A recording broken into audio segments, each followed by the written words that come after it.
சில நேரங்களில் எல்லாமே பணம் என்றாகிவிடுகிறது. நான் என்னுடைய முதல் வேலையில் இருந்தபொழுது என்னுடைய மேனேஜரிடம் பல முறை ஊதிய உயர்வுக்காக கேட்பேன். உரிய ஊதியம் எனக்கு வழங்கப்படவில்லை என்பது எனக்கு தெரியும்.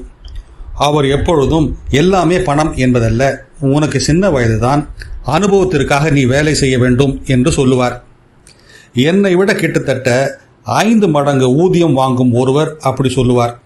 நான் ஒரு வாரத்திற்கு 50 மணி நேரத்திற்கும் மேலாக வேலை செய்வேன்.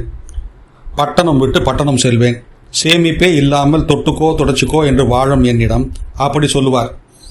எனக்கு கொடுக்க வேண்டிய பணத்தை குறித்து அழுத்தம், அதாவது ஸ்ட்ரெஸ் எப்பொழுதும் இருந்து கொண்டே இருக்கும். பிறகு நான் டீம்களை மாற்றிக்கொண்டே இருந்தேன். ஒரு கட்டத்தில் என்னுடைய ஊதிய வித்தியாசம் சரி செய்யப்பட்டது. எல்லாமே மாறிப்போனது. கொடுக்க வேண்டிய பணத்தை, பில்ஸ் குறித்து கவலை எனக்கு இல்லை. நான் விரும்பிய பொருட்களை வாங்க முடிந்தது. என்னுடைய எண்ணப்படி மை ஓன் டேர்ம்ஸ் வாழக்கூடிய சுதந்திரத்தை அது கொடுத்தது. பொது போக்குவரத்திற்கு பதிலாக கேபில் செல்ல முடிந்தது. என் பெற்றோரை சப்போர்ட் செய்ய முடிந்தது.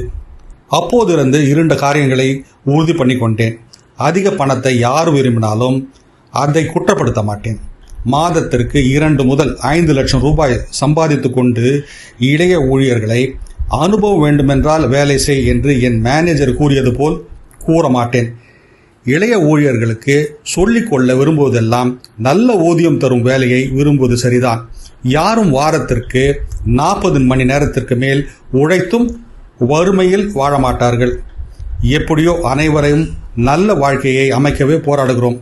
அப்படியானால் நல்ல சம்பளம் கொடுங்கள் என்று கேட்பதில் வெட்கம் இருக்கக்கூடாது, வெட்கம் படவே கூடாது. ஏனெனில் சில வேளைகளில் எல்லாமே பணம்தான் என்று ஆகிவிடுகிறது. டாக்டர் தபாசுன் ஹசன் இப்படி தன் அனுபவத்தை பகிர்ந்து கொள்ளுகிறார். இது போன்ற சிந்தனைகளுக்கு தமிழ் பூமர் அஃபிஷியல் சேனலை சப்ஸ்கிரைப் பண்ணுங்கள்.